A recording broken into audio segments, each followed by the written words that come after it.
سلام دوستان عزیز، امیدوارم که خوب و سلامت باشین و لباس عافیت بر تن داشته باشید. در آستانه ثبت نام گرین کارت لاتاری آمریکا قرار داریم و خیلی های شما میخواین ثبت نام بکنین ولی نمیدانید که چگونه ثبت نام باید بکنیم. در این ویدیو 0 تا 100 ثبت نام لاتاری آمریکا را برای شما آموزش میدم که امیدوار هستم تا آخر ویدیو با من باشید. شاید برای بعضی‌ها این سوال خلق شود که شانس برنده شدن در لاتاری آمریکا چقدر است. انتخاب برندگان گرین کارت لاتاری آمریکا توسط قرعه کشی انتخاب می شود و قرعه کشی بین تمامی ثبت نام کنندگان توسط سیستم کامپیوتری صورت گرفته و شانس در برنده شدن تاثیرگذار است. و اینکه چه کسانی می توانند ثبت نام بکنند و چه شرایطی وجود دارد در جریان ویدیو برایتان خواهیم گفت. قبل از اینکه بریم سراغ آموزش، کانال یوتیوب مرا سابسکرایب کنید و علامه زنگوله را فشار بدید و همچنان پیج اینستاگرام مرا فالو کنید. خب دوستان عزیز، داخل گوگل میریم. وقتی وارد گوگل شدیم اینجا www.tvprogram.state.gov را سرچ میکنیم. وقتی ریسرچ کردیم لینک اول کلیک میکنیم.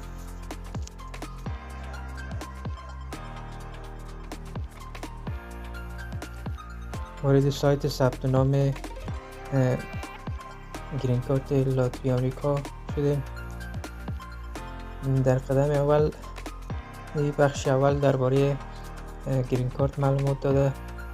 بخش دوم هم همچنان درباره گرین کارت 2026 معلومات داده که کارت را حتما شما بخونید قبل از خانه پوری فرم. تو اگزامپلز اینجا معلومات درباره عکس داده که چگونه عکس باید داشته باشین در اینجا و چگونه عکس قابل قبول است. این هم قبل از اینکه فرم و خانه پوری بکنین باید اینا رو بخونید تا معلومات پیدا کنید که چگونه عکس تونه عیار بسازین.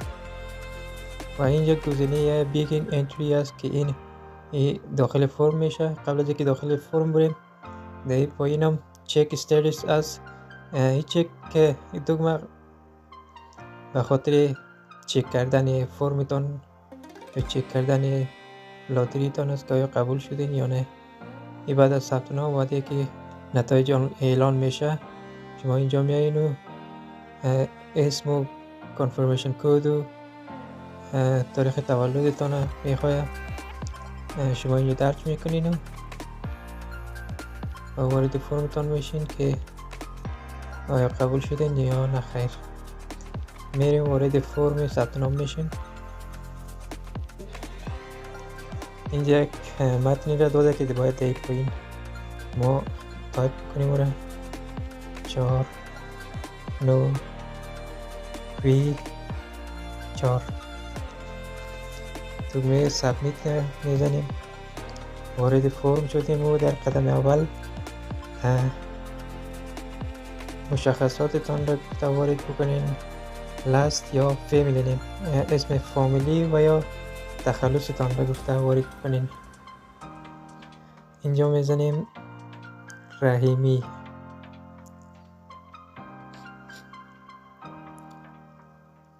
در پایینش فرست نیم اسمتان را گفته وارد بکنین. اسم خود وارد میکنیم، مثلا نوشته میکنیم حمید.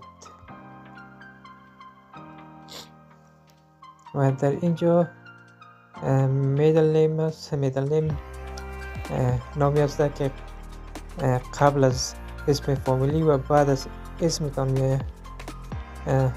میدل نیم گفته وارد بکنین. اگر میدل نیم ندارین مشکل نیست و چک پایین تیک میزنیم. میم در بخش دوم. بخش دوم جنسیت است. ما گفتم مرد هستین یا زن. ما مرد انتخاب میکنیم، میل.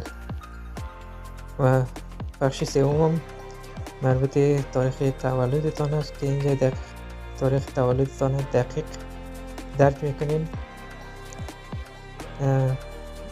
اولیش است ماه، کدام ماه تولد شدی، ماه اول کدام روز 24 و سال گفته درج کنیم که 1995 ما درک میکنیم. 1995. در بخش چهارم هم گفته که در کدام شهر شما تولد شدین. اسم شهر شما نوشته میکنین. مثلا من نوشته میکنم کابل. اگه بعضی کسا اسم جایی که تولد شده را مثلا نمیدونه و باید این چک پایین تک بزنه و مشکل نیست. بخش پنجم هم در کدام کشور گفته تولد شدین، که از اینجا هر کشوری که شما در اونجا تولد شدین او را انتخاب میکنید. من افغانستان انتخاب میکنم. در بخش ششم هم کشورهایی که شامل از این برنامه میشه و شامل برنامه گرین لاتری آمریکا میشه. خب دوستان عزیز، اینجا چند نکته قابل یادآوری است. نکته اولی است منظور از کشوری که واجد شرایط لاتری می باشه اون کشوری است که شما در آنجا تولد شدید، نه اون کشوری که شما در آنجا فعلا زندگی میکنید. نکته دوم، اگر شما در یکی از کشورهای تولد شدید که واجد شرایط لاتری نیست، پس در بخش توضیحاتی که اینجا گذاشته با خط آبی نوشته در اونجا کلیک بکنید تا ببینید که گزینه دیگری در مورد شما وجود دارد یا خیر. در اخیر هم گفته اگر فکر میکنید که کشور شما وجود شرایط ای برنامه است، یس را بزنید و اگر نیست هم نو را بزنید. و اگر ما یس را میزنم و اگر نو را بزنیم در پایین گفته اگر کشور شما وجود شرایط ای برنامه نیست، شما باید از این پایین کشوری را انتخاب بکنید که فکر میکنید وجود شرایط ای برنامه است. و من پس دوباره به یس تغییر میتونم چون کشور افغانستان وجود شرایط ای برنامه است. در قسمت هفتم هم توضیحات درباره عکس شما داده که در قسمت عکس هم چند نکته قابل یادآوری است. نکته اول میگه عکس شما باید در 6 ماه اخیر گرفته شده باشد. دیگه نکته دوم میگه عکسای شما نباید فقط دستکاری شده باشد که ویژگی های چهره شما مثلا از بین رفته باشه یا دیده نشود. نکته سوم هم میگه عکس شما باید یکی در یک یا مربع شکل باشد و وضوحیت عکس شما 600 در 600 پیکسل الی 1200 بر 1200 پیکسل باشد و سایز عکستان کمتر از 260 کیلوبایت باشد. نکته دیگه این است که عکس شما باید با پس‌زمینه سفید و بدون سایه و واضح باشد، تاریک نباشد و از هر گونه پوشش اضافی مثلا کلاه یا عینک در عکس خودداری بکنید. اینجا گفته عکستان وارد بکنین. میریم عکس خود طبق همون شرایطی که اینا گفتن طبق همون شرایط عیار میکنیم و درست میکنیم و میایم عکس وارد میکنیم. من معمولا از برنامه پیکسلپ استفاده میکنم به خاطر سایز و درست کردن عکس. عکس وارد میکنیم. عکس ما گفته باید یکی در یک باشه. عکس خود یکی در یک درست کردیم. از قسمت 3 نقطه میایم ایمیج سایز انتخاب میکنیم. از اینجا وضوحیت عکس خود 600 در 600 پیکسل انتخاب میکنیم و اوکی میکنیم و بعد عکس ذخیره میکنیم. ذخیره در گالری میایم دوباره داخل فرم ثبت نام میشیم و عکس از گالری اینجا وارد میکنیم و عکس ما شرایط این فرم داره چون کمتر از سایزش کمتر از 260 یا 270 کیبی است. عکس وارد میکنیم، میبینیم که عکس قبول کرد. اگر عکس قبول نکنه یا عکس ما سایزش بزرگتر باشه، در اینجا با رنگ سرخ برای ما هشدار میده که عکس شما قابل قبولی پروسه نیست، باید عکستان سایزشان تغییر بدین. در قسمت هشتم هم آدرس شما را گفته وارد بکنین که قسمت اول شما البته باید داشته باشین که از کوچکترین آدرس شروع بکنین، مثلا از نمبر خانه شروع کرده تا آدرس های بزرگ مثلا ولایت، شهر، چیزا. این بخش اول هم اختیاری است، میتونین خانه پوری بکنین و یا اگر نمیخواین هم مشکل نیست. کادر دو میره هم باید پر بکنین. آدرس گفته نوشته میکنم من دارال امان پالیس.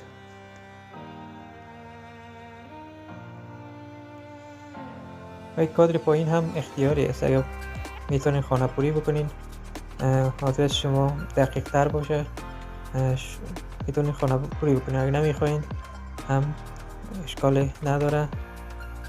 میایم در کادر دومی، اینجا گفته شهرش خود را، شهری که زندگی میکنین وارد بکنین. شهر کابل نوشته میکنم. اینجا گفته در کدام ولسوالی و یا در کدام ناحیه هستین. من ناحیه ششم، 6 دیستریکت. اینجا هم گفته کد پستی خود را وارد بکنین که کسایی که پستی خود را نمیدونن چک پایین تک بزنن، مشکل نیست. در اینجا گفته کشوری که زندگی میکنین و کدام کشور هستین او را انتخاب بکنین و آدرسی که هستین در کدام کشور است را انتخاب بکنین. کشور افغانستان. در این پایین هم گفته در کدام کشور فعلا شما زندگی میکنین.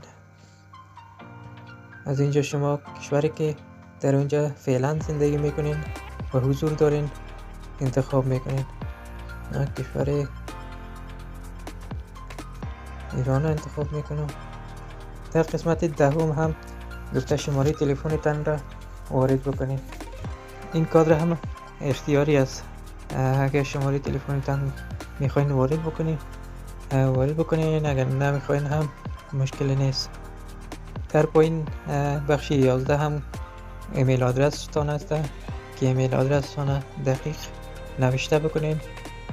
ایمیل آدرس مهم است، چون وقتی که در امین ایمیل آدرس که اینجا شما درج میکنید، در اینجا وقتی نتایج اعلان میشه اگه شما قبول شده باشین و موفق شده باشین در این برنامه، بر شما ایمیلی که شما درج کردین بر شما ایمیل فرستاده میشه.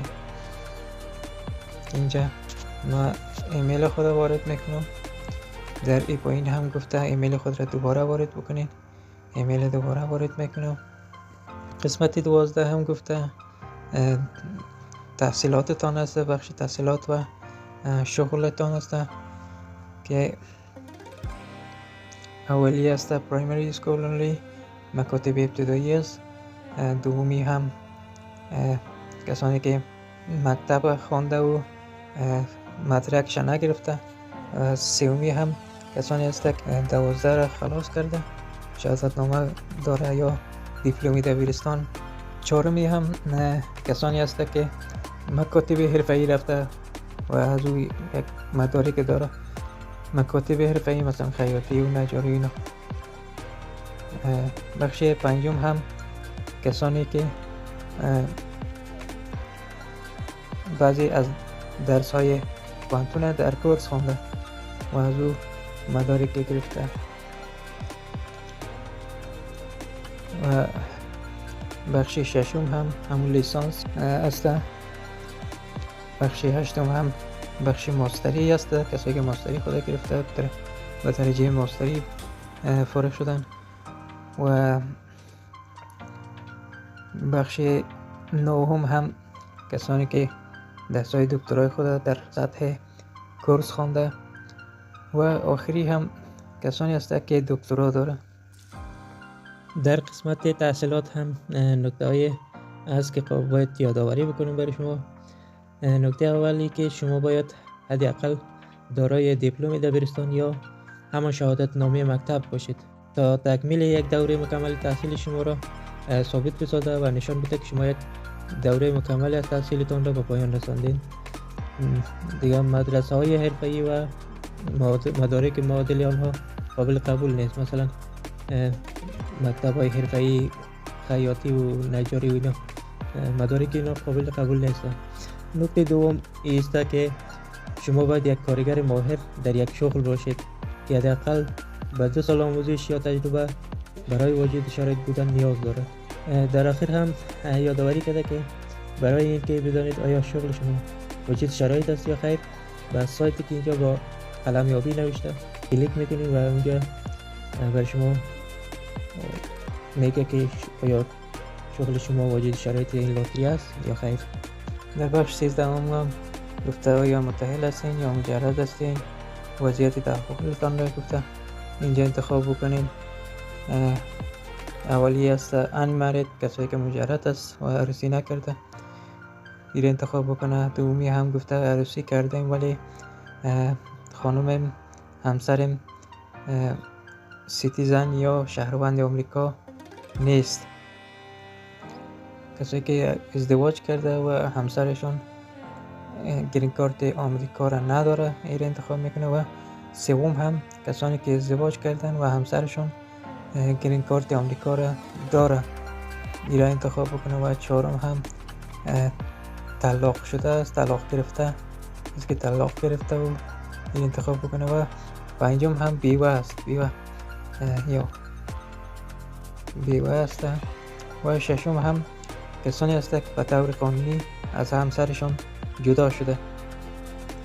و در پایین هم گفته اسم همسرتان را ذکر بکنین.